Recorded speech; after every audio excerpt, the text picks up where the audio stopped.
Не дергайте ее. А то граната вдруг, да, костер, пока ты не дернул за кольцо.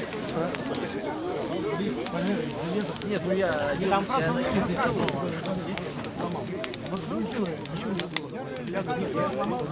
И кидаешь.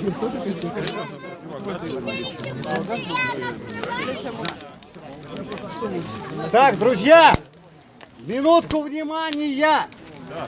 Через 15 минут начало реконструкции.